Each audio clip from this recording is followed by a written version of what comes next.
So nag-review at habang nagtatrabaho nagre-review at sa biyaya ng Panginoon meron akong naihanda. Ito yung mga naiwan ko noon na hindi ko napagpatuloy sa kabila ng kakulangan sa panahon. Ngunit salamat sa biyahe ng Panginoon at minsan pa tayo ay pinagkalooban niya upang mapagpatuloy ang ating pinag-uusapan noong nakaraang Sunday pa.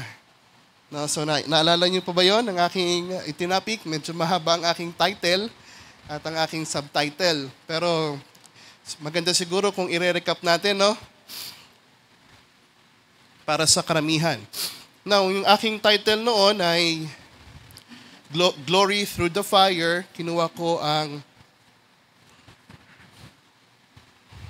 talata sa Isaiah chapter 43 verse 2. Nang sabi niya dito, ulitin ko lamang, when you walk through fire, you shall not be burned, and the flame shall not consume you. Alam natin na ang Panginoon ay sumasama sa atin. Kahit tayo ay nandoon sa fire, sa pagsubok, sa hirap, sa anumang klase na pwede nating ikabit doon, pain, sickness, ano pa ba ang pwede nating ikabit doon sa fire, no? Sa hirap, well, ang Panginoon ay kasama natin at hindi tayo makukonsume o hindi tayo mabiburn. Bagkus kung pa tayo lalakad sa flame, ay tayo hindi mapapahamak. Ang isang magandang halimbawa nating halimbawa dito sa panahon ni Daniel, ang tatlong magkakaibigan na si Shadrach, Meshach, at Abednego, nandun sa kanilang paninindigan, sa kanilang pananampalataya, na kahit na sabi nila, hindi man iligtas ako ng Panginoon Diyos, hindi pa rin ako sasamba sa Diyos-Diyosan. At ang resulting sa kanilang pagmamatigas at pananampalataya sa Diyos, inihulog sila sa furnace na ikipitong init na pinainit. Pero kagandahan nun, habang sila'y nandoon sa furnace, hindi sila tatlo, kundi mayroong pang-apat. At ang pang-apat na yon is ang ating pinapakita sa panahon na darating na ating Panginoon. Nakasama nila na nandoon ang kaluwalhatian ng Panginoon, kaya hindi sila natupok. Ni ang kanilang damit, ni ang kanilang buhok ay hindi natupok. At that is the reason binigyan natin diin ang mga bagay na yan. At kung iisipin natin, sino ba tayo na para ganoon paghayagan ng Panginoon ang kanyang kaluwalhatian? Hallelujah! Well, ating nakita nito sa mga nagdaan nating pinag-uusapan dahilan meron tayong value sa harapan niya. Well, kung tayo ay meron value sa harapan niya, hindi niya tayo hahayaan na mapahamak. Hindi niya tayo hahayaan na magapi ng kaaway sapagkat bago pa itatag ang sanglibutan, hallelujah, alam niya na, hallelujah, kung ano ang isa sa bawat isa sa inyo na kung ano ang paninindigan niyo sa Panginoon at ang Panginoon ay sa inyo. Hallelujah. Napakainam na malaman natin sapagkat alam niyo, minsan nagiging dahilan ang pain, nagiging dahilan ng sickness, nagiging dahilan ng mga hirap sa buhay kung bakit tayo hindi nakakapanindigan sa Diyos. Pero yun ay hindi binigyan diin kung bagkus ito ay magpapakita lang sa atin kung sino tayo. Gaya ng ating sinabi, di ba? Ang sickness, ito ay ang isang point na aking binitawan noon, ang sickness, ito lamang ay isang stage. Ano yung stage? Ito lamang ay isang sabihin natin na isang lugar na kung saan ang kaluwalhatian ng Diyos ay ihahayag sa iyo. Hallelujah. Sapagkat ganun ka-value ng Panginoon. Well, marami tayong binigyan ng mga talata. Mayroong mga may sakit, katulad ni Lazarus, sa John chapter 11, verse 1 hanggang 4, na si Lazarus ay nagkasakit. Ang sabi ni Maria ng kapatid ni Lazarus, sa verse 4, but ngunit ang sabi ni Jesus, when Jesus heard that, He said, this sickness is not unto death, but for the glory of God, that the Son of God might be glorified thereby. So yung mga sakit minsan, hallelujah, akala natin sa kaaway, pero alam natin, minsan inaalaw ng Diyos ang mga sakit na dumarating sa ating buhay upang ang kaluwalhatian ng Diyos ay lumitaw sa atin. Alam niyo ba mga kapatid, ako po ay ngayon ay merong sipon, pero sa biyaya ng Panginoon, hallelujah, nakatayo sa inyong harapan. mas pinili maglingkod sa Panginoon at pinili na makapagbahagi ng kanyang mga salita sa bawat ikinaukulan sapagkat, hallelujah, ang pagkatawag nito ay hindi lang basta ganun kadali lamang, kundi meron itong kakabit na responsibilidad. Kapag hindi mo sinunod ang kagustuhan ng Panginoon, mananagot ka. Lalong-lalo na pag sinabi mo ay oo sa Panginoon, ay dapat maging oo. Minsan mahirap, pero alam niyo pa, brothers and sisters, ang Panginoon ay naging gayon. Ang sabi ng Panginoon, ang lahat ng mga patungkol sa akin, ang anuman ng kalooban ng Diyos para sa akin, ang sabi ng Panginoon, yes. Hallelujah. And that is the reason, hallelujah, ang bawat isa sa atin, hallelujah, tinawag sa atin, pagkatawag sa atin, hallelujah, dapat ang ating maging pasya, ang ating pananampalataya, yes, Lord. Yes, oh God. Hallelujah. Ano man ang mga balakit, hallelujah, sapagkat kung tayo ay mahina, nariyan ang Diyos na malakas na magpapalakas sa bawat isa sa atin. Alam niyo, mga hindrances, yan ay pwede natin maging rason. Valid reason, may sakit ka, pwede kang hindi maglingkod. Ngunit isang bagay na pinapakita rito, is not your might, nor your power, hindi sa kalagayan mo, kundi ang Panginoon ay kayang gumawa. Sa panahon na ikaw ay may sakit, kaya niya magpalitaw kung sino siya sa bawat isa sa atin. I hope na naunawaan nyo. Ito ay recap lamang, no? So, isa pang bagay nating pinakita noon is in John chapter 9, verse 1 and 3. Itong taong ito, mula pagkabata hanggang pagkatanda, hallelujah, siya ay, sabi natin, ay sa kalagayan noon ay bulag. Walang nasilayang liwanag. At tinanong siya ng mga disipulo, sabi ng disipulo sa Panginoon, Panginoon, sinong may sala? Yung kanyang magulang o siya? Sabi ng Panginoon, hallelujah, neither hath this man sinned, nor his parents, but that the works of God should be made manifest in him. Hallelujah. Minsan, hallelujah, tayo nilikha ng ganito mahina, ngunit yan pala ang magiging stage mo upang ang kaluwalhatian ng Diyos ay mahayag sa buhay mo. Hallelujah. And that is the reason ating tiningnan ang kalagayan ni Apostol Pablo. Si Apostol Pablo naglagay ng Diyos ng thorn in the flesh. Well, ang thorn in the flesh ay kinakabit ito sa nagpapahirap sa kanya. At hinihingi niya sa Diyos to na alisin sa kanya. Sabi niya, oh God, kung marapat lamang alisin mo ito. Sabi dito sa 2 Corinthians chapter 12, verse 7 hanggang 9. Ngunit ang sabi ng Diyos, no. Hindi niya ito pinagbigyan kahit anong panalangin ni Apostol Pablo. Sabi niya, no. Bakit? Sapagkat ang sabi ng Diyos, hallelujah, sa panahon ng ikaw ay mahina, hallelujah, doon ako malakas. Hallelujah.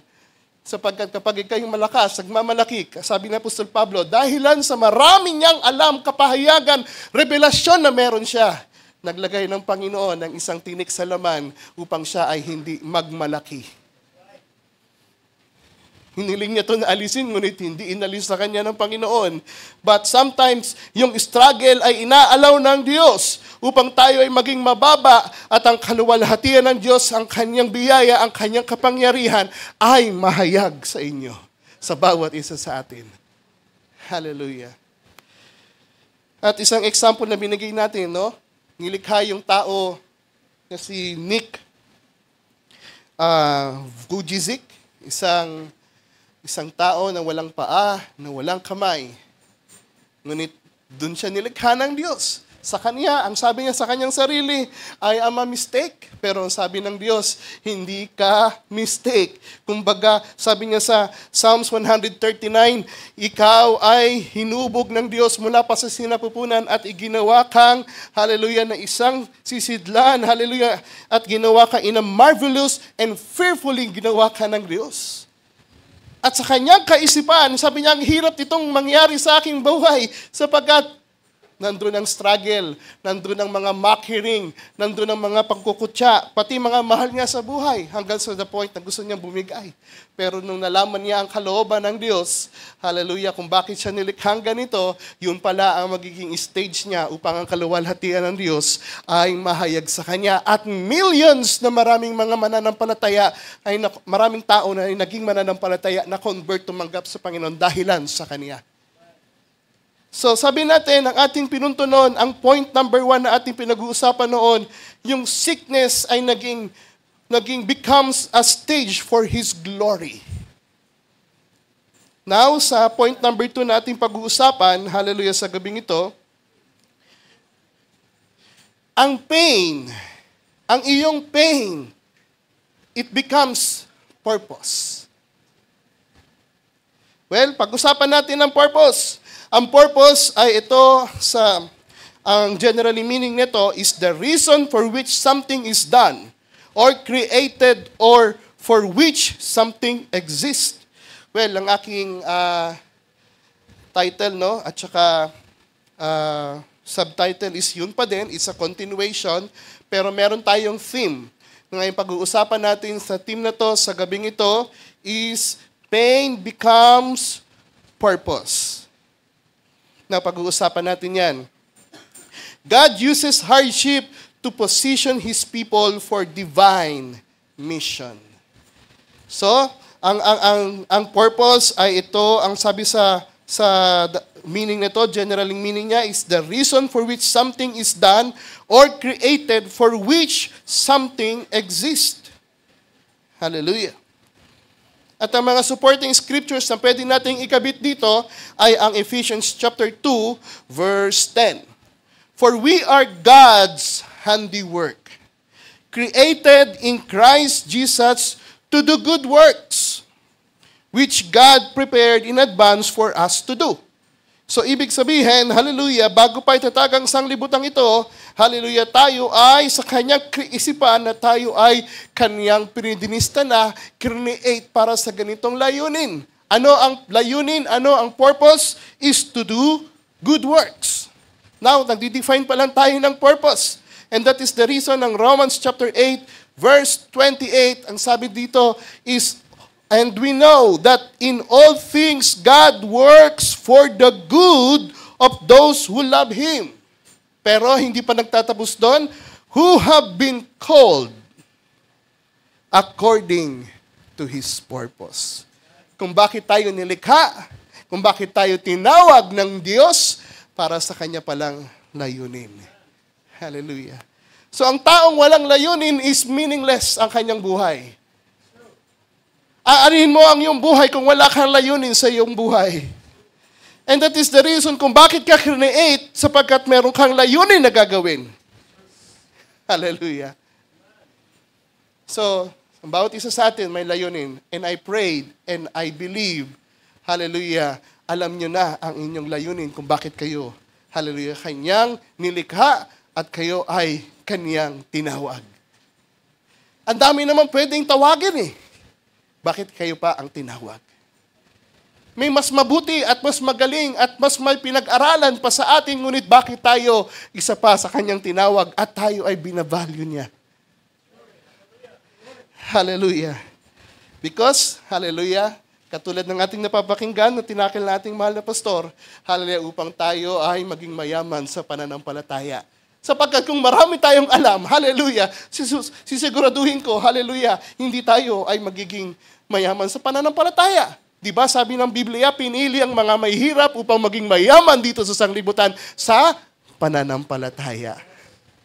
Hallelujah. Well, hindi naman lahat may mga mayaman, mayroong mahirap, pero ang pinaka-bottom line is alam natin ang ating purpose at ano ang ating pananampalataya sa Kanya na naglagay ng kalayunin sa ating harapan, sa ating buhay. Hallelujah. Gusto kong ilagay sa ating isipan, hallelujah, ang kaisipang ito. Ang layunin ng Diyos, ano man ang mangyari, ito ay mafulfilled. Amen? Ano man ang layunin ng Diyos na Kaniyang nilagay sa bawat isa sa atin, bago pa itatag ang sanglibutan, nasa Kanyang kaisipan na, ang lahat ng yon ay magpe-prevail. Well, magbibigay tayo ng mga scriptures upang mabigyan natin ito ng diin. Ang sabi sa Isaiah chapter 14:6 verse 9 and 10 sa ESV version, I am God and there is no other God. I am God and there is none like me, declaring the end from the beginning, and from the ancient times things not yet done, saying, my counsel shall stand, and I will accomplish all my purpose. Hallelujah. And that is the reason inawit natin ang sovereign over us. Hallelujah. Sapagkat hindi na tayong may kagustuhan ng lahat ng yan, kundi siya ay sovereign sa atin na kanyang isa sa katuparan. Hallelujah, ang layunin niya na inilagay niya sa iyo. One more thing, Isaiah chapter 14 verse 24, ESV version. The Lord of hosts has sworn. Take note, the Lord of hosts has sworn. Isaiah chapter 14 verse 24, saying, as I have planned, so shall it be. And as I have purpose, so shall it stand. Hallelujah. Yan ang Diyos. Hallelujah, nating pinaglilingkuran. Hallelujah. Hindi siya nagkamali na pinili ka. You're not a mistake. You are a valuable. Hallelujah. And that is the reason pinalalago ka niya sa pananampalataya. Hallelujah. Sapagkat sa paglago sa pananampalataya, yan ang paraan upang ikaw ay mananagumpay sapagkat tinisenyo ka ng Diyos ang more than conqueror. Hallelujah. Ang layunin niya is para sa iyo, maging more than conqueror. Pero hindi basta-basta yan, susubukin ka. Dahilan yan ng layunin niya, isa sa katuparan niya yan sa iyong buhay. Well, whether we like it or not, kung tayo pinili talaga ng Diyos, kung tayo ay predestinado at kilala natin kung sino tayo, hallelujah, sa harapan niya. Kung nalalaman niyo kung sino talaga tayo, hallelujah, ang ating magiging pasya ay palaging, yes, Lord. Yes, O God. Amen, O God. Be it unto me according to your word. Kasi wala kang magiging sabihin natin na katulad ka ni Jonas. Pero, mas ilalagay ka niya sa pain upang ang layunin niya, ang purpose niya ay lumitaw sa iyo. May pinili bang iba bukod kay Jonas? Wala na. Pero si Jonas ang kanyang pinili. Si Jonas ay matigas ng ulo tulad mo. Pero dahilan may layunin ang Diyos kay Jonas, hallelujah, wala siyang escape. Well, masasabi mo lang, yes, Lord, so be it unto me according to your word. Hallelujah.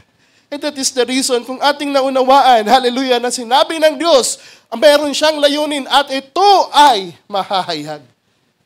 Ito ay mangyayari. Ito ay magpe-prevail. Minsan pa, lagyan pa natin ng supporting scriptures. Proverbs chapter 19, verse 21. Tayo ito Many are the plans in the mind of a man, but it is the purpose of the Lord that will stand. Magplano ka, kapatid, na anong planong kagustuhan mo sa buhay. Pero pag ikaw ay pinili ng Diyos, sisiguraduhin ko sa iyo, ang layunin pa rin ng Diyos ang mahahayag sa buhay mo. Hallelujah. Kung nalaman na lang natin, hallelujah, mas may enjoy pa natin ang ating buhay. Bakit? Sapagkat di ka nadadanas ng pain. Pwede ka naman hindi dumanas ng pain kung ikaw ay gumagawa sa kalooban niya. Hallelujah. Ngunit minsan, inaalaw ang pain. Walang kinaiba to sa chastisement. Bakit tayo pinapalo? Bakit tayo tinutuwid ng Panginoon? Sabi sa Hebrews chapter 12, hindi naman yan para sa Kanya, kundi para sa kalooban niya sa iyo. Hallelujah. Sapagkat sa pagdating ng panahon, magagamit at ipapalitaw niya kung sino ka. Hallelujah. Kung paano kanya palalakihin. Diba? Pero kung di tayo mahal ng Diyos, pababayaan na lang niya tayo. So, kung mabuting anak at alam ang kalooban ng Diyos, well, may mga pwede namang aking kaisipan, pero ang ating Panginoon, ginawa niya ang lahat ng kalooban ng Diyos, pero dumanas pa rin siya ng pain. Pero alam niyo, mga brothers and sisters, no, Kung ito ay ating fully lang natin malalaman, gaya ng sinabi dun sa Hebrews chapter 12, bago pa ang crucifixion, merong joy. Hallelujah. Sapagkat, alam niya na ang layunin niya. At hindi magkakaroon ng joy sa inyong puso kapag hindi mo alam ang layunin mo. Ibang klaseng joy. Alam niya na masasaktan siya pero may kalagalakan sa kanyang puso na hindi maipaliwanag. Well, marami pa ang mga pwede natin bigyan diin. Nagbibigay pa lang tayo sa purpose ng Diyos, kung gaano ito kahalaga at ano ang purpose ng Diyos, ito magpe-prevail sa mga bawat pinilihan niya. Hallelujah. Minsan pa, Ephesians chapter 1, verse 11, napakaganda nito, brothers and sisters. In Him we have obtained an inheritance. Whether we like it or not, if you are predestinated, hallelujah, kung ikaw, hallelujah, isa ka sa pinili ng Diyos bago pa itatag ang sanglibutan, you are, hallelujah, to obtain an inheritance. Whether we like it or not, may inheritance na para sa iyo. At sabi dito, having been predestinated according to the purpose of Him who works all things according to the counsel of His will. Sino ang gumagawa ng lahat ng yan? It is Him na nagpredestinada para sa iyo. At siya ang gagawa ng lahat according to His purpose, according to His counsel. Hallelujah. Minsan, hallelujah, the reason kung bakit tayo minsan nakakapag-isip, bakit ako nagkakaroon ng kahirapan na patungkol dito, hindi ko maintindihan. Well, because, unang-una, pwede kong sabihin, dahil hindi pa natin alam ang kalooban ng Diyos na buo. Well, aminado tayo.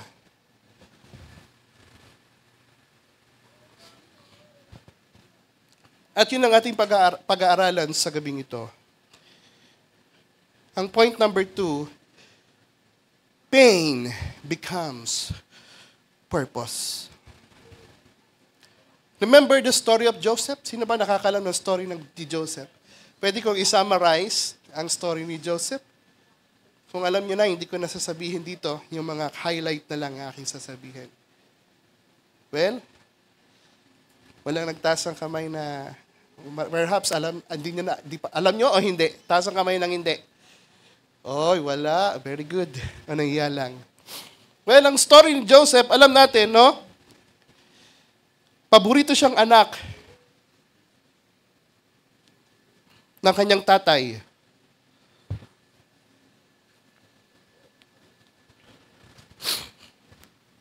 Yan ang mababasa natin sa Genesis chapter 37, verse 3 and 4. Sa kanyang dahilan siya ay paborito, well, ang ginawa ng kanyang ama, binigyan siya ng mainam na damit. O pinagtahian siya. At kinainggitan siya ng mga kanyang mga kapatid. Pero ang what matter most, kung bakit nagalit ang kanyang mga kapatid, at ito ay, sabi nga nila, patayin eh. Pero dahilan sa kanilang galit, hindi nila pinatay, bagkos kanilang ibinenta. Yun, ang isa sa mga dahilan ay ang meron siyang dreams. Ang kanyang dreams, ang kanyang whole family ay magbabaw sa kanya. Meaning, yuyukod sa kanya. Ipinakita sa kanya ng Diyos na siya ay magiging ruler sa kanila. At lalong nagalit ang kanyang mga kapatid. Una, sa selos. Pangalawa, na parang kami, paghaharian mo, nagalit lalo.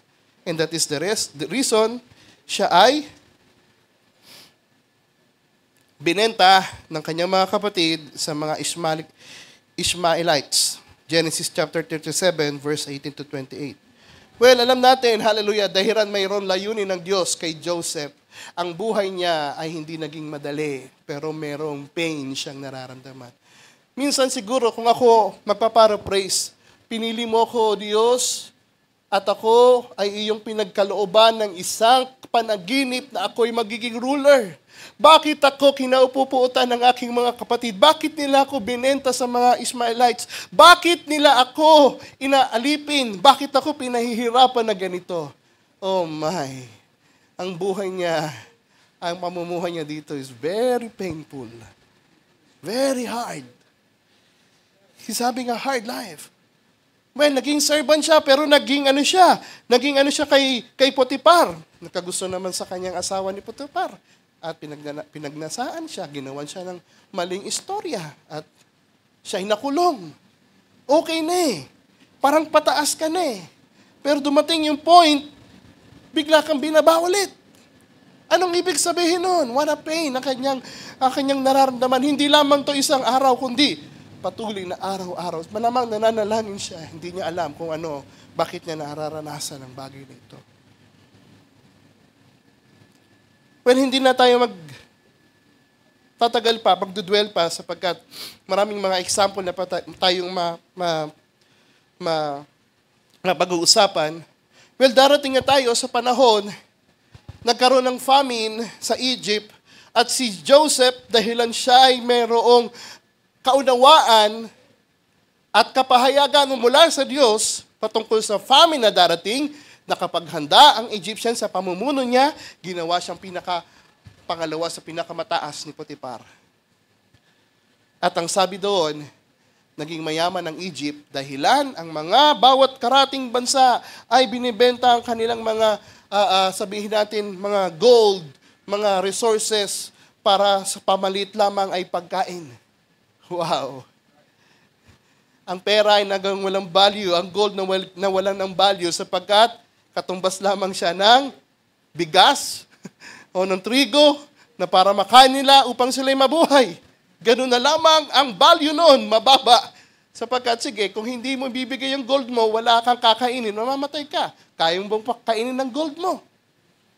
Well, si Joseph, dahilan sa gayon at pagkain ng meron siya, at yun ang pamalit noon.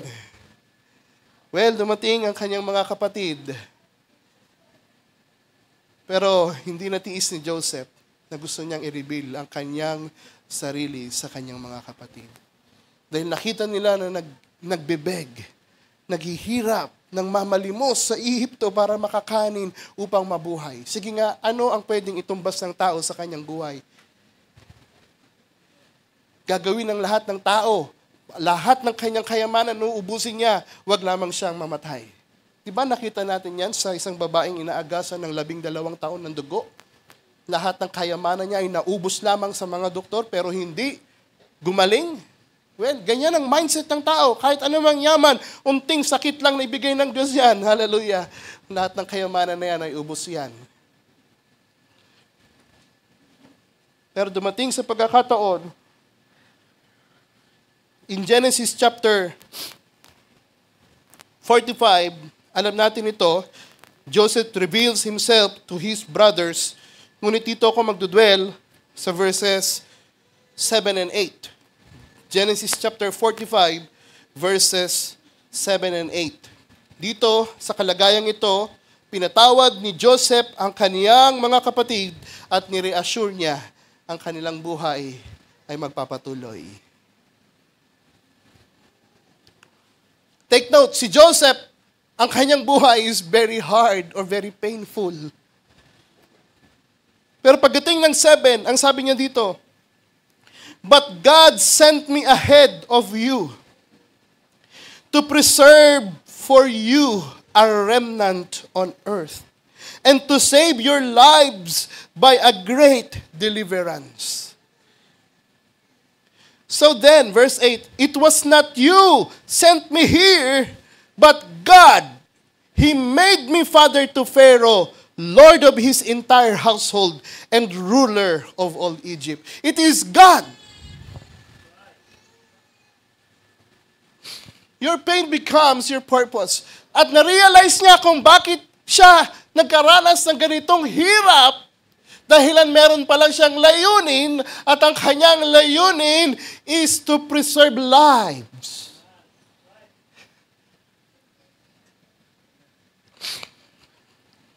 Una, ang buhay ng kanyang mga mahal sa buhay. Pangalawa, buhay ng maraming mga tao, sapagkat siya ay naging ruler na nakasalalay sa kanya ang mga buhay ng karamihan.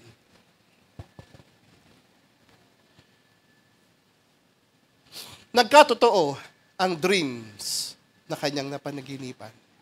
Nag-bow down ang kanyang mga kapatid dahilan siya'y naging ruler.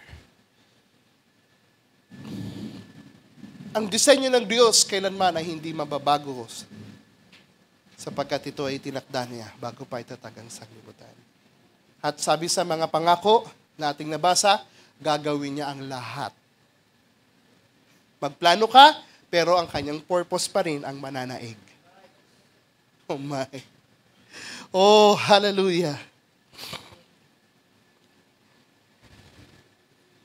Ulitin ko para ma-emphasize. But God sent me ahead of you to preserve for you a remnant on earth, and to save your lives by a great deliverance. So then it was not you who sent me here, but God. He made me father to Pharaoh, lord of his entire household, and ruler of all Egypt. Naintindihan niya ngayon kung bakit kailangan niyang dumanas ng pain, kung bakit siya kailangan, hallelujah, ibenta ng kanyang mga kapatid, kung bakit niya kailangan na maghirap sa panahon nandoon siya nagsiserve kay Potiphar, kung bakit siya inalis doon sa bahay ni Potiphar at inilagay ulit sa kulungan, dahilan malapit na ang kulungan sa kaharian. Hallelujah. Nakita niyo, sometimes hindi natin maunawaan ang layunin ng Diyos. Ngunit ang pain, kung bakit tayo nakakaranas, mabuti naman ako, naglilingkod naman ako sa Panginoon, bakit ako nakakaranas ng ganito? Sometimes hindi natin pang maunawaan at sometimes wala pa ang kasagutan. Ngunit, pag nakita natin ang manifestation ng kanyang kaluwalhatian, ng kanyang glory, malalaman natin, kaya pala ako dinala sa ganito. Dahilan ako ay gagamitin ng Diyos to save many peoples. To preserve many peoples. Ma-preserve ang mga buhay ng mga mahal ko sa buhay. Imagine nyo that you are a Joseph. Hallelujah. Brothers and sisters, hindi pa lubos-labis talaga naniniwala ang mga kapatid niya. Inulit-ulit ito ni Joseph sa panahon ng Genesis chapter 50, verses 15 to 20. Ang kalagayan nito, ang kanilang tatay, hallelujah, ay mamamatay na. Ay namatay na. Nung namatay na, ang sabi dito na lamang tayo sa verse 17. Ay, 17. Or rather, 18 to save time. And his brethren also went and fell down before his face. And they said, Behold, we be thy servants. Bakit sinabi ng kanilang mga kapatid dito sa kanya? Sapagkat iniisip ng kanilang mga kapatid, kaya sila buhay dahilan sa kanilang tatay na buhay. Pero nung tatay nila namatay, baka naman sila ay pagbalingan ng galit ulit ni Joseph. And that is the reason sila ay nag-bow down at binigyan kalagayan si Joseph na parang isang Diyos. And that is the reason, sabi sa 19, and Joseph said unto them, Fear not, for I am in the place of God. Ako ba ay nasa kalagayan ng pagka-Diyos? Huwag niyong gawin yan sa akin. Hindi ako Diyos niyo. Pero ganun nila tinuring si Joseph noon that time. At ni-reassure ni Joseph muli, hallelujah, ang sabi sa verse 20, But as for you, you thought evil against me, but God meant it unto good to bring to pass, as it is this day, to save much people alive. Now, therefore, fear you not. I will nourish you and your little ones. And he comforted them and spake kindly unto them. Hallelujah. Ang gusto ng mga kapatid niya, hallelujah, siya'y patayin ang kanilang kaisipan. Evil thoughts. But sometimes God permitted evil, pero ngunit, but turned into good for His glory. Diba? Ating kinantayan sa tinatawag na sovereign over us.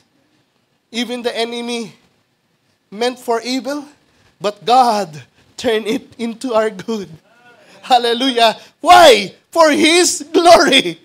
Hallelujah. And that is the reason, hallelujah, kung ano ang panahon ni Joseph, ito rin ang panahon, hallelujah, na parehas din na pinapakita lamang kung anong mga naunang ginawa ng Diyos, ito'y hindi magbabago sa mga bawat pinangakuan niya. Sa mga bawat anak, sa mga bawat pinili niya. Hallelujah. Sometimes we think it is evil sapagkat ganito ang nangyayari, ngunit God can turn it to good for His glory. Hallelujah.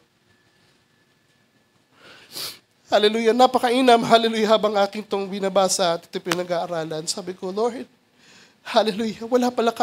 Sabi ko sa Kanya, Lord, wala pala kaming takaw sa iyo. Dahil lang yung layunin ng siya magpe-prevail sa aming buhay. Tumanggi man kami, ngunit iyo pa rin kami ipipihit. Hallelujah. Sometimes you allow pain to realize kung ano kami. Hallelujah.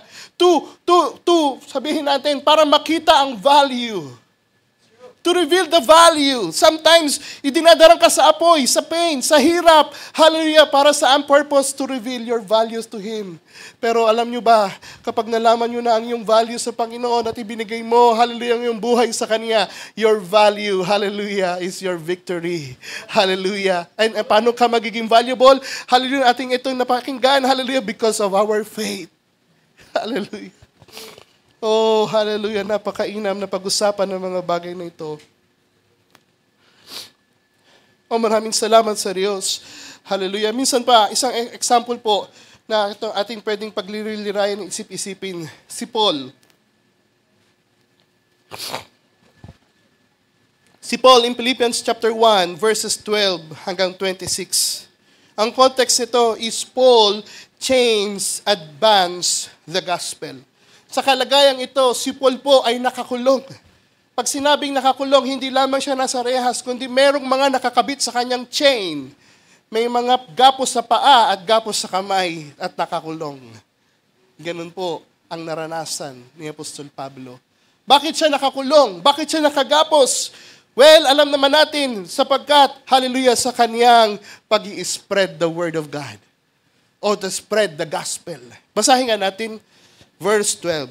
Now, I want you to know, brother and sisters, that what has happened to me has actually served to advance the gospel.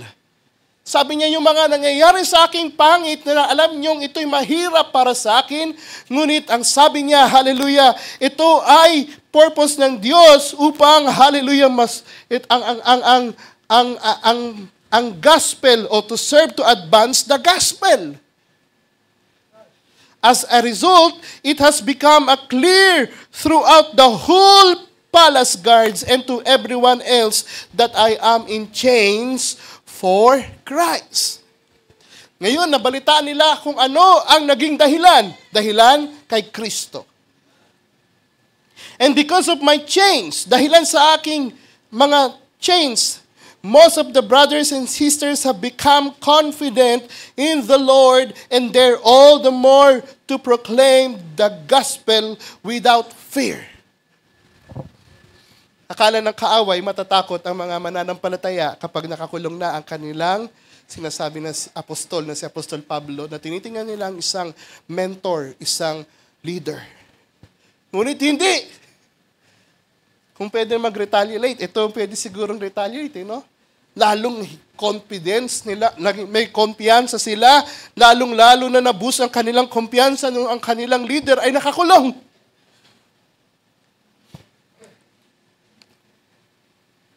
At anong ginawa nila? Preach Christ. Sometimes, pag may nakulong dahil lang sa ating Panginoon, yung iba natatakot na mag-share. Di ba may ganon? Ngunit yung iba, nagiging hamon ito. Depende kung ano ang perspective mo sa buhay, kung ano ang tinitingnan mo ayon sa pananampalataya. At ang sabi sa verse 15, it is true that some preach Christ out of envy and rivalry, but others out of goodwill. May dalawang kalagayan dito na nangangaral patungkol sa ating Panginoon. Merong out of envy, naiinggit, o dahilan may rivalry, or gustong makipagkompetensya. Ang isa naman ay nagpipreach dahil in goodwill. Dahil yun ang dapat gawin. Yung isa nangangaral dahilan siya ay naiinggit. Dapat din ako mangaral. Yung isa naman gusto niyang makipagkumpara, mas magaling ako, nangangaral din siya. Merong mabuting nangangaral at merong masamang nangangaral. Nakuha ninyo? At sabi sa verse 16, and latter do out of love. Yung iba ay out of love. Can you imagine? Nangangaral sila out of love. Nangangaral sila na walang pag-ibig. Pero pinaka-bottom line, nangangaral sila. Tandaan ninyo, hold on to that. Knowing that I am put here for a defense of the gospel, the former preach Christ out of selfish ambition, not sincerely, supposing that they can stir up trouble for me a while I am in chains. Pero ang sabi dito sa verse 18, but what does it matter? The important thing is that in every way, whether from false motive or true, Christ is preached. And because of this, I rejoice. Hallelujah.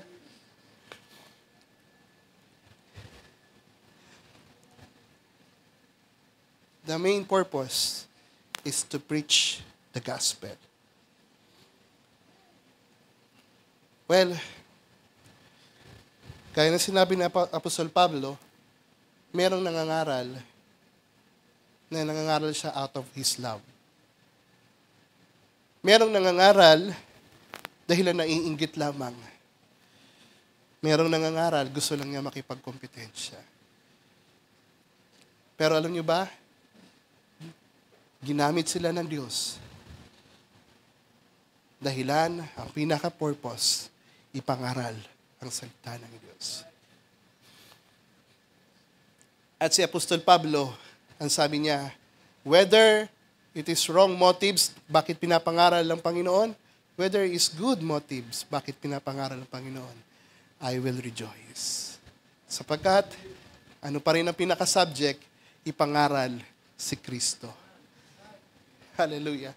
Si Apostol Pablo rito, dumana siya ng pain. Imagine nyo na kayo'y nakakulong. Imagine nyo, dahilan sa pangangaral para sa Panginoon, kayo ay kinulong, kayo ay pinahirapan, nilatigo, at tinali ang iyong mga kamay at paa. At ang iyong rason kung bakit ka kinulong, pinahirapan, dahilan, pinapangaral mo si Kristo.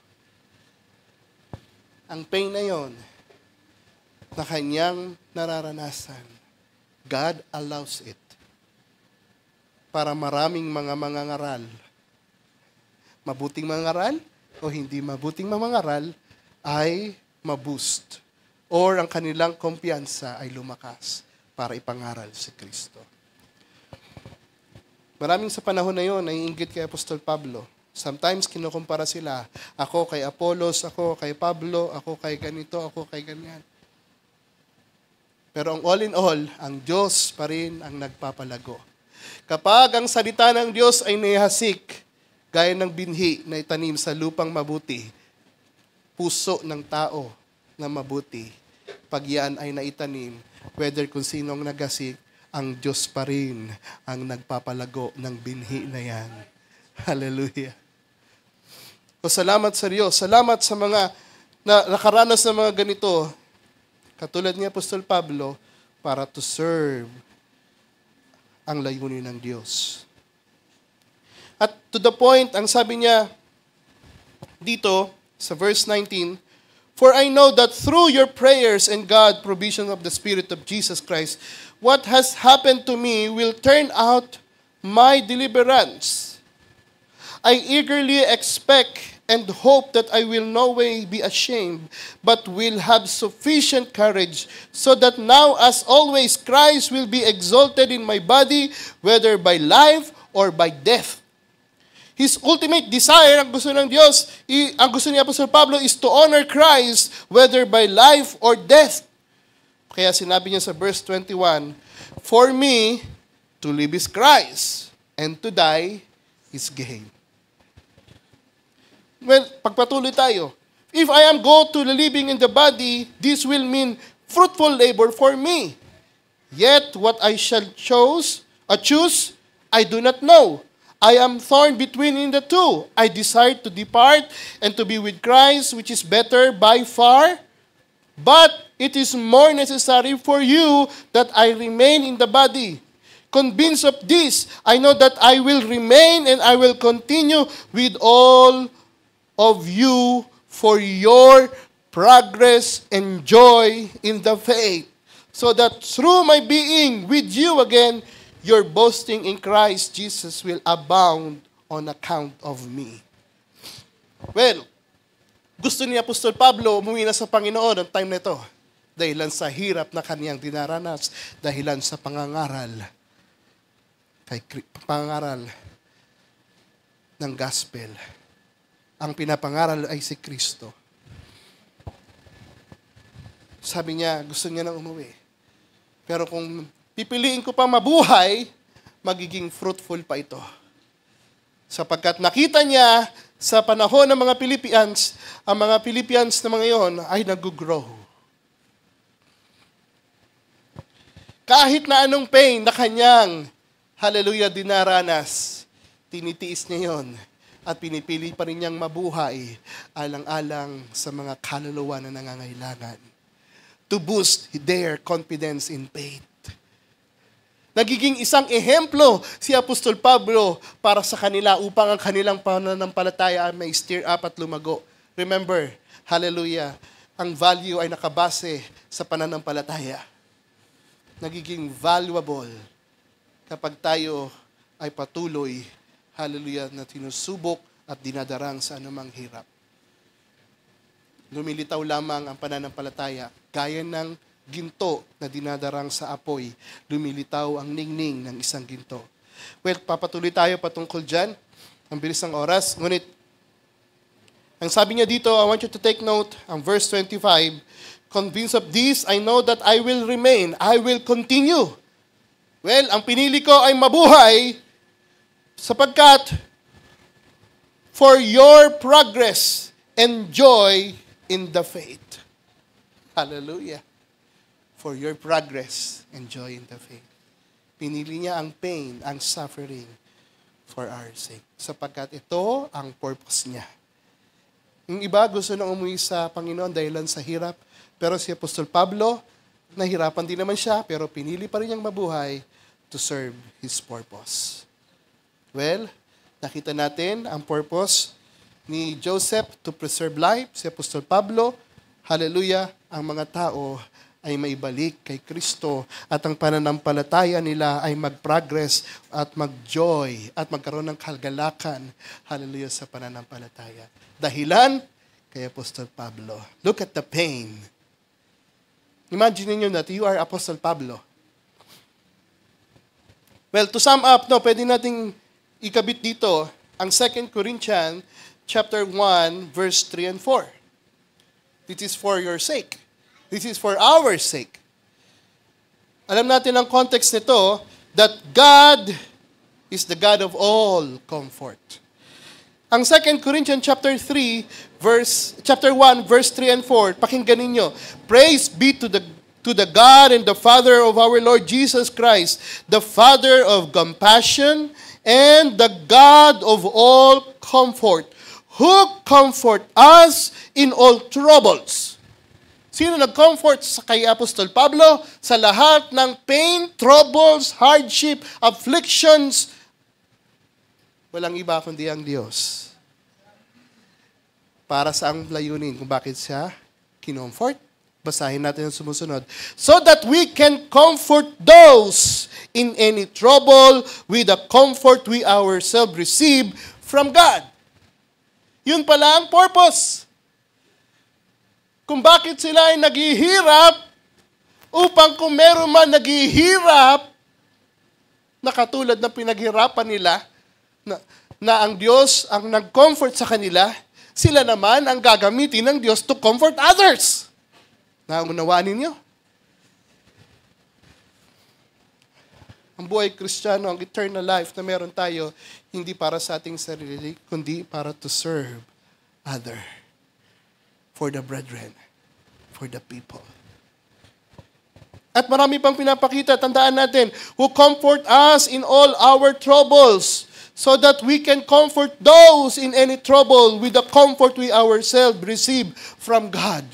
The same comfort. Walang itatangi. Kung ang Diyos ay all out, na binigay ang kanyang bugtong na anak upang tayo ay mabuhay. Hallelujah. Kapag meron din naman tayong, di ba ganun ang Panginoon, katulad ng Diyos, kung ibinigay ang kanyang buhay, alang-alang sa tupa, gayon din ang ating Panginoon, na bilang isang pastor na ibibigay ang kanyang buhay sa mga shepherd. At ang patuong pag-ibig sa 1 John chapter 3:16, na ang ating buhay ibibigay sa pagkakapatiran. The same comfort. Well, hindi lang man naman yun. Sa maraming bagay pa yun. Well, the ultimate is, there's no greater love than this. That He gave His life for a friend. Hallelujah. Pagpatuloy tayo sa verse 5, for just as we share abundantly in the suffering of Christ, so also our comfort abound through Christ. Hallelujah. If we are distressed, it is for your comfort and salvation. Sapagkat, alam ng Diyos na alam nila na hindi sila pababayaan ng Diyos.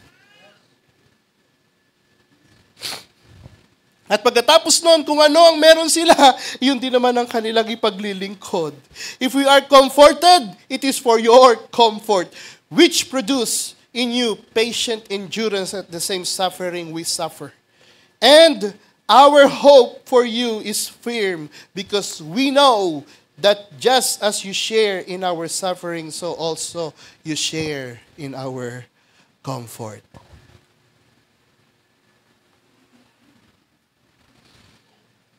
Nakukuha niyo po ba ang ating pinag-uusapan sa gabing ito? Hindi biro na kayo ang maunang masaktan para alang-alang sa iba. Hindi biro na kayo ang dumanas ng hirap para dumating sa panahon, pag kayo kinomfort, kayo naman ang magko-comfort. Hindi tayo tulad ng tao, pinagdaanan ko yung hirap na yan, dapat din pagdaanan mo rin yan. Hindi ganun. Well, alam mo, ang iyong kapatid ay naghihirap, pero ikaw na pinayaman ng Diyos, well, you comfort those na naghihirap. That's as simple. O gusto mo, balik ta rin. Ikaw yung maghirap, sila yung payamanin para sila itulungan ka. That is the reason, minsan naiisip ko, Apostol Pablo na hindi ganun kayaman sa mundong ito, pero maraming pinayayaman. Can you imagine? Ngating mahal na pastor, walang totoong bahay. Pero nagbe-bless sa mayroong mga bagong bahay. Can you imagine? Pero ganun ang Panginoon. Hallelujah. Alam niyo, napakainam habang aking binibulay ang mga bagay na ito. It is not for our own sake. It is for the sake of others. If we experiencing pain, sometimes tayo ang hirap ng tumayo. Pero alam mo ba, sa bawat pagtayo mo, merong ibang kapatid na nakatingin sa iyo ng umahanga. Dahilan ikaw'y nagpapatuloy. Kung ikaw lang ayaw mo na pero dahilan dun sa kapatid na nahahamon, kaya bakit mo ginagawa ito? Alang-alang dun sa kapatid na yon, ipagpatuloy mong maglingkod sa Diyos. That is your purpose kung bakit ka nilagay sa ganyang bagay. Diyan ka dinisain. Para hindi ka magmalaki, wala ka nang ipagmamalaki sapagkat dinisenyo ka ng Diyos sa ganyang kalagayan. Ang kailangan mo lang gawin, iserve mo ang purpose ng Diyos. Hallelujah.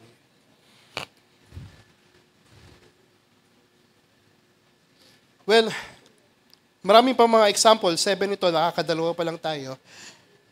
The story ni Noah. Well, si Noah, alam natin, sa panahon na yon, in his generation, siya lamang ang nasumpungan na perfect in his generation. Sa Tagalog, matuwid. Pero I want you to imagine kung anong buhay na meron si Noah. Si Noah ay nabubuhay sa masamang panahon, sa masamang mundo.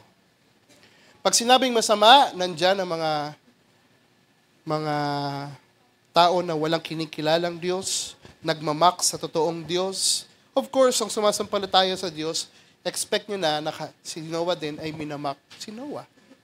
Hindi lamang to 1 taon, hindi lamang 2 taon, kundi tumagal ito ng 100 years plus.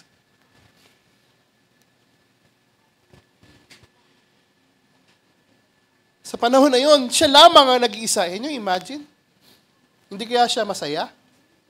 Of course, hindi siya masaya. Malungkot siya. Siya lang mag-isa eh. Magiging masaya ka ba kapag ikaw lang sa sarili mo at ang iba, kamag-anak mo, mahal mo sa buhay, ay hindi sa Panginoon? At ang buhay ay hiwalay sa buhay na pinamumuhay mo? Can you imagine that? Ikaw nagiging matuwid, ngunit yung mga mahal mo sa buhay, nagmumura, lahat, nagpapatayan. Ano pinaka-worst niyong pwedeng isipin? Yun ay sa panahon ni Noah. Pero si Noah ay nasumpungan pa rin matuwid. Pero alam niyo ba, sa kabila ng yun, sabi sa Hebrews chapter 11, by faith, hallelujah, si Noah, ano man ang pain na kanyang dinaranas sa panahon na yun, hallelujah, naging matatakutin sa Diyos. He prepared an ark. Hallelujah. Para saan ang ark na kanyang inihahanda sa panahon na yon? Hindi para sa kanyang sarili, kundi para dapat sa mga mahal niya sa buhay. Pero, it takes ilang years sa pagpapagal niya, ngunit walang naging resulta ang mga nilagay, ang mga hayop na inordain ng Diyos na pumunta doon sa arka to preserve ang buhay ng mga hayop. Pero hindi lahat, 2 by 2. Isang lalaki, isang babae lamang. Hindi lahat ng aso, kundi isang aso lamang at isang babaeng aso. At si Noah ay naging preacher of righteousness sa loob ng 100 years. Can you imagine? Hindi nag-aksaya ng oras si Noah, kundi inangaral siya. 2 Peter chapter 2, verse 5. Basahin nga natin yan.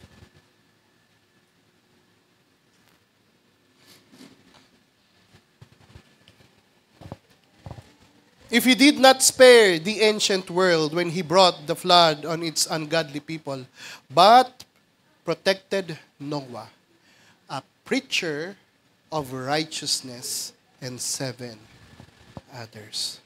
Well, hindi lamang si Noah gumagawa ng arka. Of course,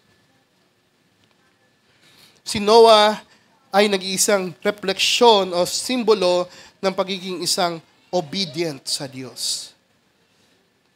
Ang sabi doon sa Genesis chapter 6 verse 22, thus did Noah according to all that God commanded him, so did he. Genesis chapter 6 verse 22. Yun ang kalagayan ni Noah. At hindi lamang yun, kundi siya ay nangangaral ng righteousness. Well, ang kanya lamang na ligtas ay 7 kaluluwa. Pero alam nyo ba, brothers and sisters, kung ilagay nyo ang pain, kung kayo yun, baka gusto nyo nang give up. Diba merong kasibihan ng tao, if you can't beat them, join them. Eh si Noah, nag-iisa na lang.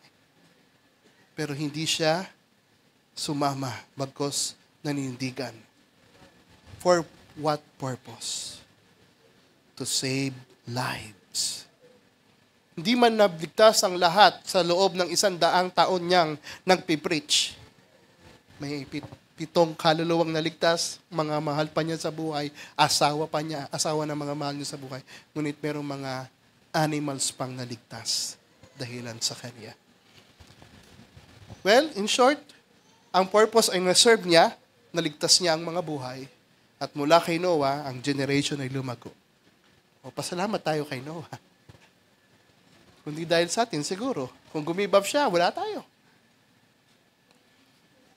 Well, kung iisipin natin, brothers and sisters, dahilan sa paninindigan nila kahit sa too much pain, na-realize nila ang purpose nila sa buhay. Hindi para sa aking sarili, kundi para sa marami mga buhay.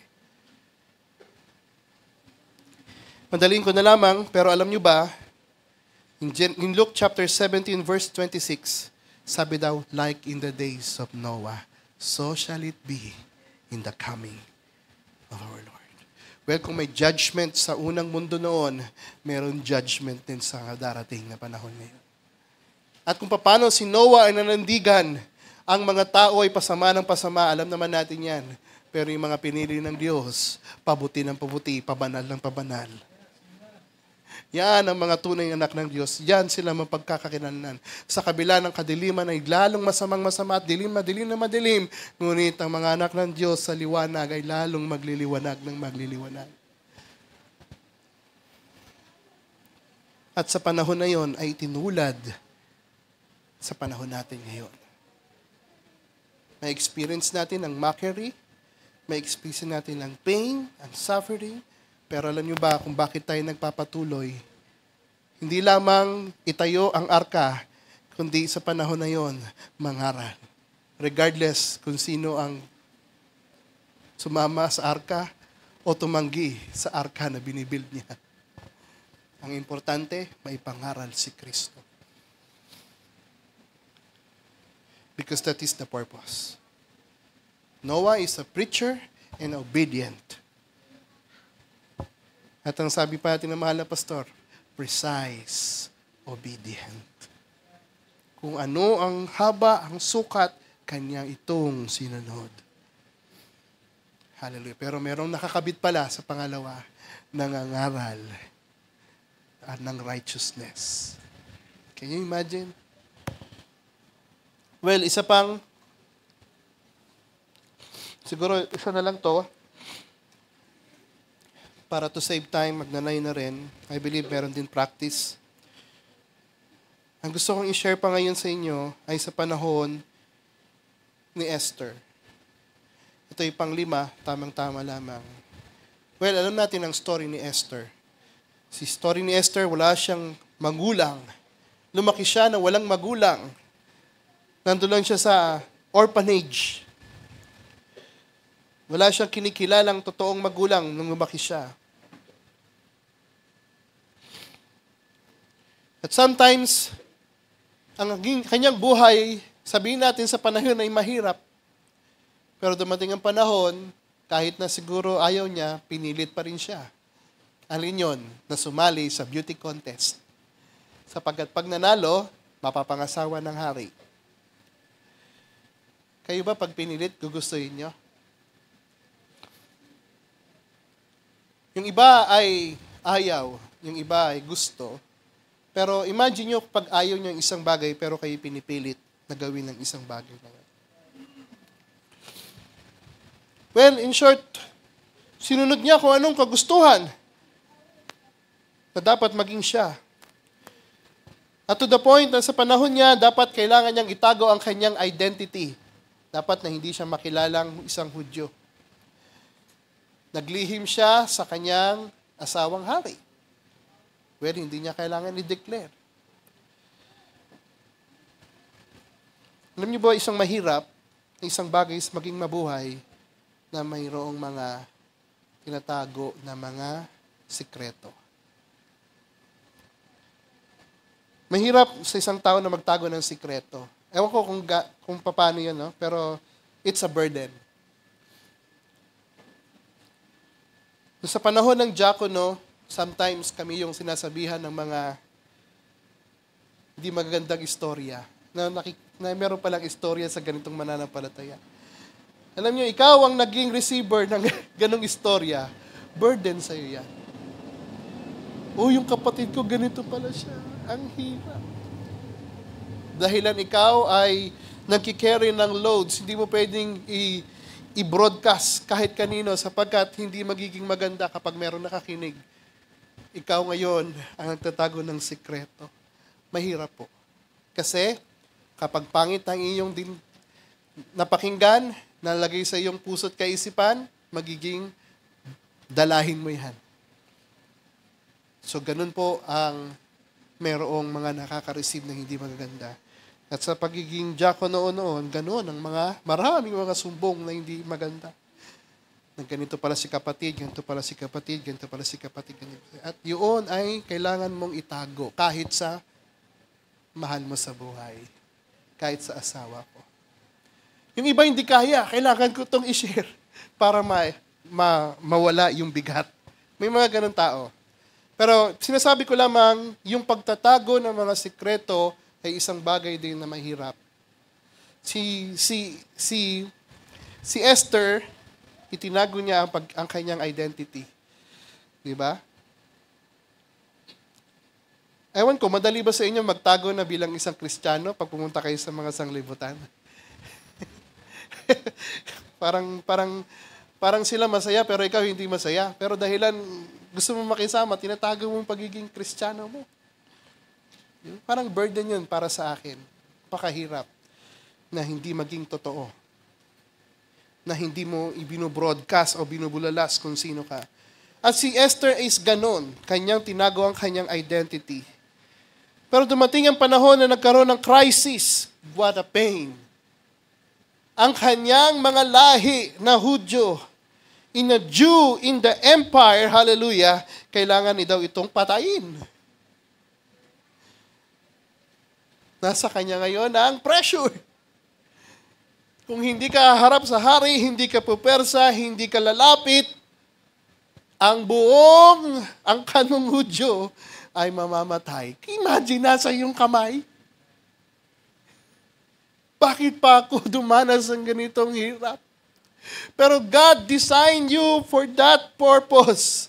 For that kalagayan upang maserve mo ang purpose niya.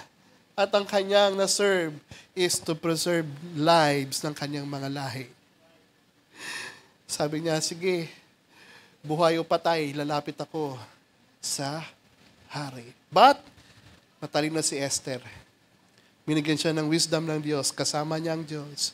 Binigyan siya ng wisdom kung paano mag-approach sa hari. Pinaganda niya ang kanyang sarili.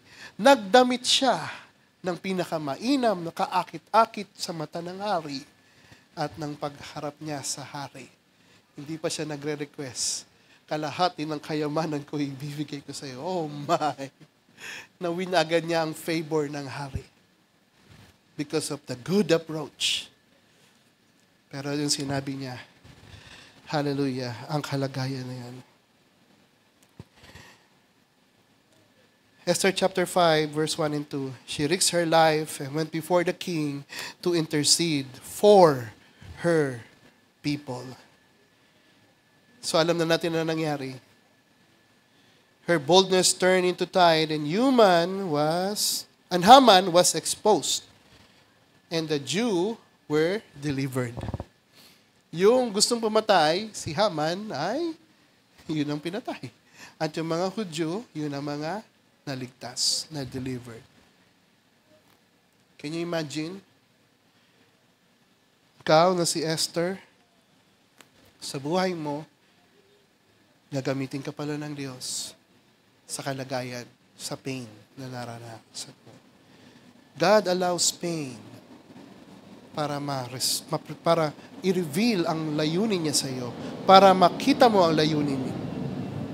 At masasabi mo lamang, ito pala ang reason kung bakit ako dumanas ng pain is para sa maraming mga tao. To serve people, to preserve people's lives, ano pa? Well, all in all, para maipangaral si Kristo. Well, sa panahon natin ngayon, marami na tayong nabanggit. Marami pang mga example na aking na-share dito. At ang pain na yan ay pwede nating attach dyan yung trials. Ang pain na yan, pwede nating i-attach dyan ang troubles. Whatever na pwede nating i-attach na makikita natin para ma-reveal lamang ang layunin ng Diyos sa iyong buhay at kung ano ka sa buhay ng Diyos, sa harapan ng Diyos. Well, siguro sa isang last story, ito na lamang at tapos mag-i-end na tayo.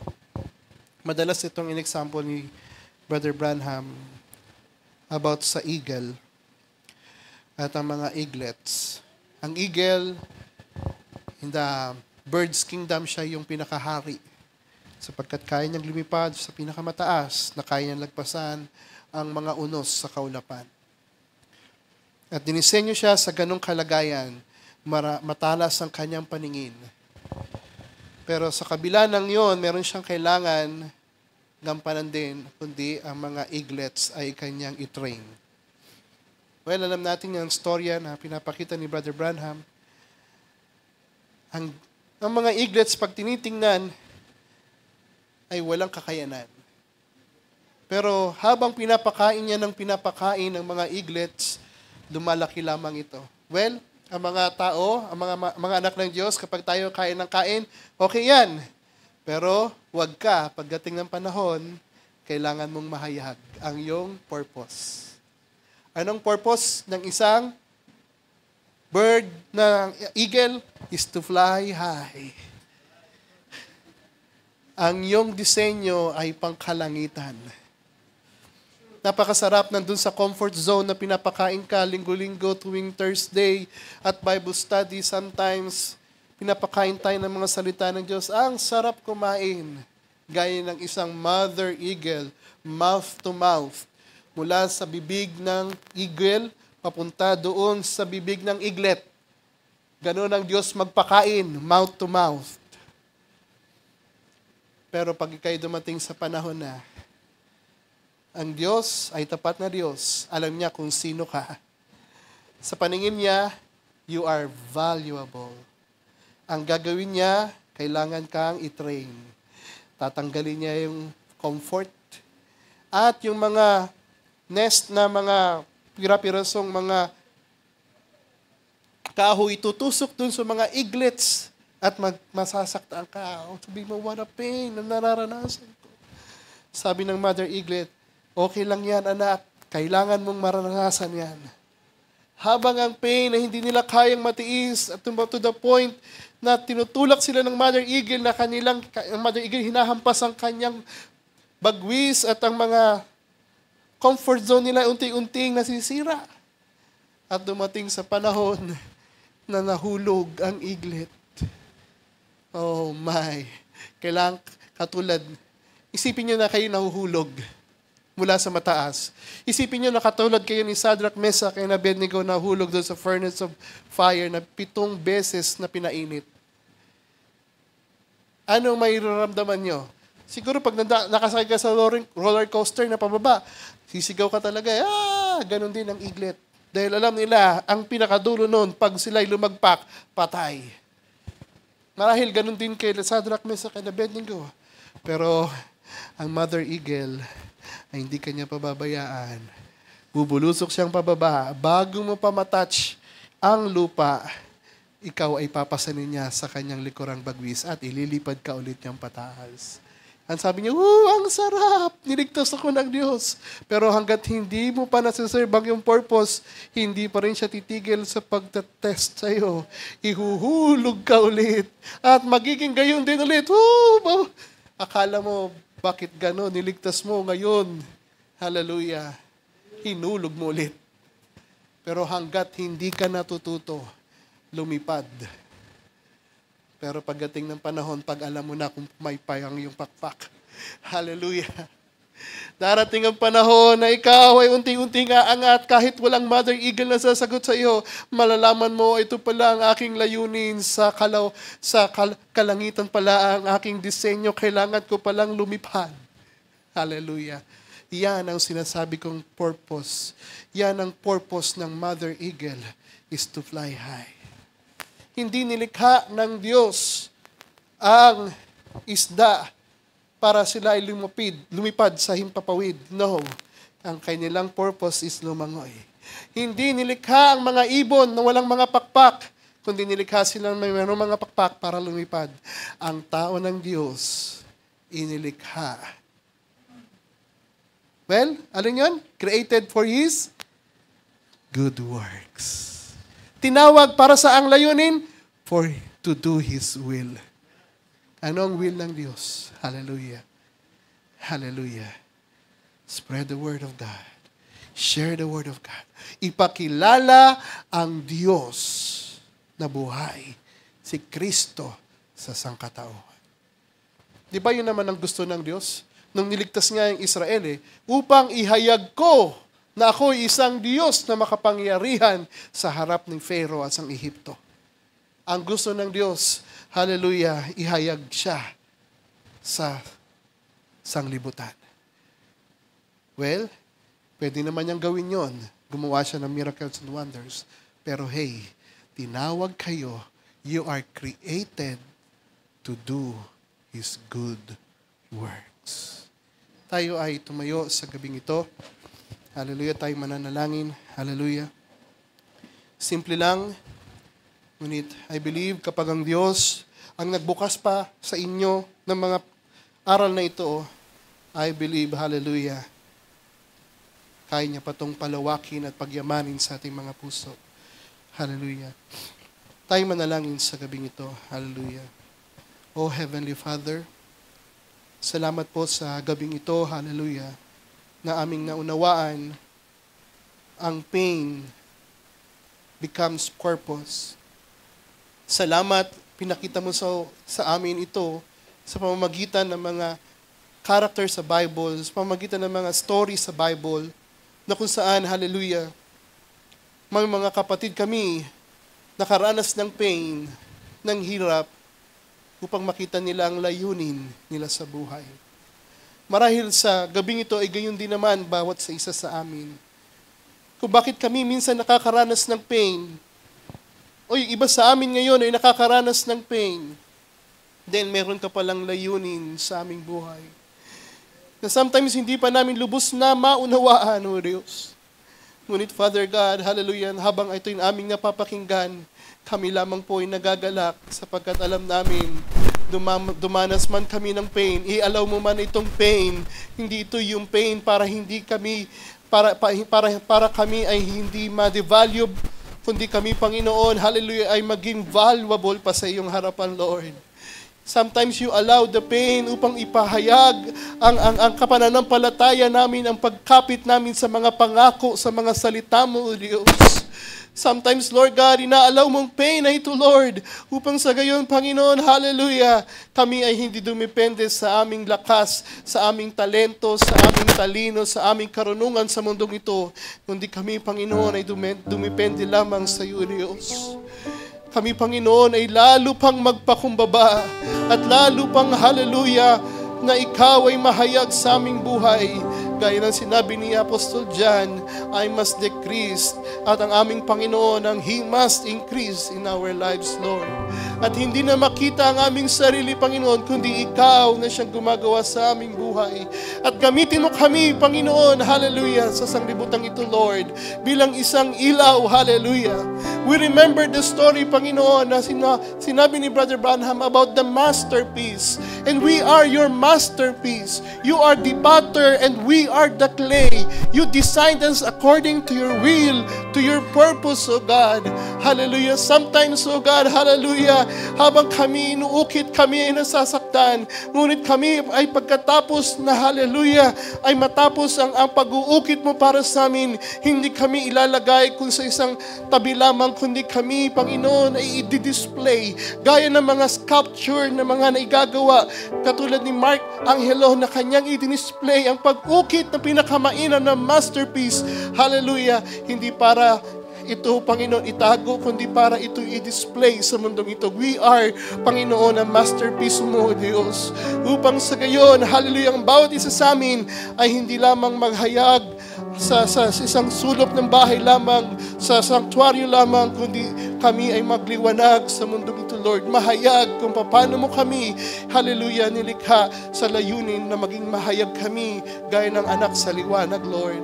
Lord, maraming salamat sa kasimplihan ng iyong mga salita.